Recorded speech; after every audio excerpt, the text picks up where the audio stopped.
ఆంధ్రప్రదేశ్లో ఎన్నికలు సమీపిస్తున్న ప్రధాన పార్టీలు ప్రచారంలో దూసుకెళ్తున్నాయి. ఈ క్రమంలోనే అధికార వైసీపీ పార్టీ విజయం సాధించేందుకు కొత్త వ్యూహాలకు తెరలేపుతుంది. ఈ నేపథ్యంలోనే అనుమతులు లేకుండా వ్యాన్లో తరలిస్తున్న వైసీపీ ఎన్నికల సామగ్రిని, డమ్మీ ఈవీఎంలను ఫ్లయింగ్ స్క్వాడ్ అధికారులు పట్టుకున్నారు. కాకినాడ నుంచి తుని ప్రయాణిస్తున్న బోలేరో వాహనాన్ని తనిఖీ చేయగా అందులో భారీ మొత్తంలో జగన్ మాస్కులు, టోపీలు, జెండాలను పట్టుకున్నారు అధికారులు. అనంతరం వ్యానుతో సహా సామగ్రిని పిఠాపురం పట్టణ పోలీస్ స్టేషన్కు అధికారులు తరలించారు. భారీగా తరలిస్తున్న సామగ్రిలో నగదు ఉందేమోనన్న అనుమానంతో అధికారులు క్షుణ్ణంగా పరిశీలించగా విషయం బయటపడింది. ఇక పట్టణ పోలీసులు స్వాధీనం చేసుకున్న వైసీపీ ఎన్నికల సామగ్రిని టీడీపీ మాజీ ఎమ్మెల్యే వర్మ పరిశీలించారు. వైసీపీ ఎన్నికల సామగ్రి పట్టుకుని 4 గంటలు అయినా ఎందుకు కేసు నమోదు చేయలేదని ఫ్లైట్ స్క్వాడ్ అధికారులు పోలీసులను నిలదీశారు. ఆయన ఎన్నికల సామగ్రి పేరుతో భారీగా డబ్బు కూడా తరలించే అవకాశం ఉందని ఆరోపించారు వర్మ. అయితే ఈ విషయంపై అధికారులతో వర్మ వాగ్వాదానికి దిగారు. మంత్రి దాడిశెట్టి రాజా, ఎంపీ వంగ గీత డబ్బు తరలిస్తున్నట్లు తమకు అనుమానం ఉందని తెలియజేశారు వర్మ. పిఠాపురంలో పవన్ కళ్యాణ్ను ఓడించడానికి భారీ మొత్తంలో నగదు బదిలీ చేస్తున్నారనడానికి ఇదొక ఉదాహరణ అని వ్యాఖ్యానించారు. అయితే ఈ విషయంపై పోలీసులు ఎందుకు ఇంతవరకు స్పందించలేదని టీడీపీ, జనసేన శ్రేణులు మండిపడుతున్నారు. పోలీసులు అధికార పార్టీకి అండగా ఉంటున్నారా అంటూ వ్యాఖ్యానించారు. ఇదిలా ఉండగా ప్రతి ఒక్కరిని కలుస్తూ సమస్యలు తెలుసుకుంటూ జనసేన పార్టీ అధ్యక్షుడు పవన్ కళ్యాణ్ పిఠాపురం నియోజకవర్గంలో ప్రచారాన్ని కొనసాగించారు. నియోజకవర్గంలోని కొత్తపల్లి, పిఠాపురం రూరల్ మండలాల్లో పర్యటన చేస్తూ ప్రజలతో మమేకమవుతూ వారి సమస్యలను అడిగి తెలుసుకున్నారు పవన్. ఈ క్రమంలోనే మత్స్యకార గ్రామాల్లో మహిళలతో ముచ్చటించారు. మా ఇంటికి రా అని పిలిచిన ప్రతి ఒక్కరి గడప తొక్కారాయన. ఏళ్ల తరబడి వారికి ఉన్న సమస్యలు అడిగి తెలుసుకున్నారు జనసేనాని.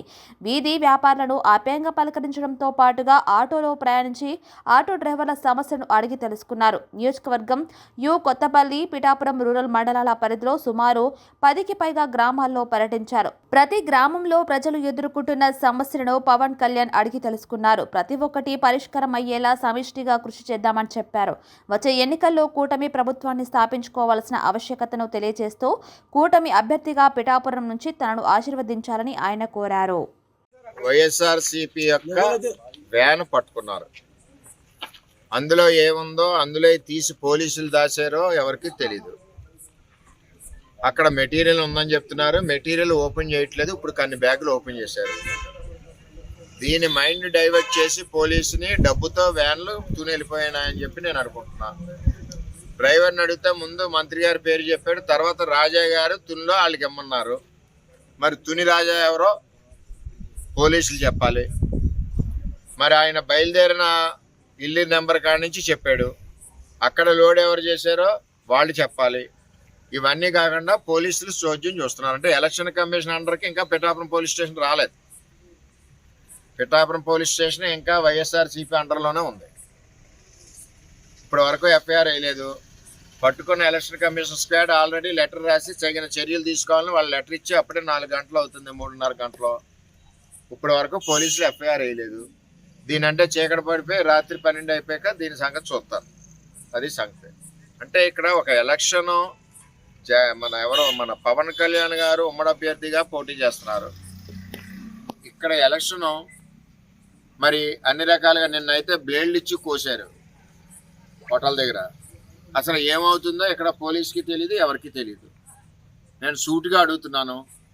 ఇక్కడ ఒక స్టేట్ పార్టీ ప్రెసిడెంట్ పోటీ చేస్తుంటే ఇక్కడ ఏ విధమైన పకడ్బందీ చర్యలు తీసుకుంటున్నారు? ఒక బ్లేడ్లతో గీసేస్తున్నారు ఎక్కడికక్కడ. రెండో వైపు ఇవన్నీ చూస్తుంటే మీ దృష్టి మళ్లించి డబ్బులు వ్యాన్లు వెళ్ళిపోతున్నాయి. ఎక్కడ కూడా మరి నైట్ టైం పెట్రోలింగ్ చేస్తున్నారా లేదా? వాళ్ళు ముందుగా ఫోన్ చేస్తే వెళ్ళిపోతున్నాయా? ఇప్పుడు ఇందులో ఈ సెల్లో ఎవరైతే రాజా ఉన్నారో రాజా గారి నెంబర్ ఉంది. ఆ సెల్ ఓపెన్ అవ్వట్లేదు. ఇది విచిత్రంగా ఉంది. ఆ సెల్ ఓపెన్ అవ్వట్లేదు. చేత తక్షణం దీని మీద ఎస్పీ గారు స్పందించి చట్టబద్ధంగా కేసు నమోదు చేసి ఎవరికైతే వెళ్తుందో అభ్యర్థి మీద కేసు నమోదు చేయాలి. ఇక్కడ దృష్టి మళ్లించి డబ్బులు వ్యాన్లు వెళ్తున్నాయేమో అన్న అనుమానాలు కలుగుతున్నాయి. ఇప్పుడు చూడండి, పిఠాపురం పోలీసులు అందరూ ఎక్కడ ఉన్నారు, మేము ఎక్కడ ఉన్నాం, ఎలక్షన్ స్క్వాడ్ ఎక్కడ ఉంది, మిగిలిన స్క్వాడ్లు ఎక్కడ ఉన్నాయి, అన్నీ ఇక్కడ ఉన్నాయి. అంటే ఇక్కడ నుంచి పిఠాపురం టౌన్ నుంచి ఇంచుమించు కత్తిపీడి వరకు లైన్ క్లియర్.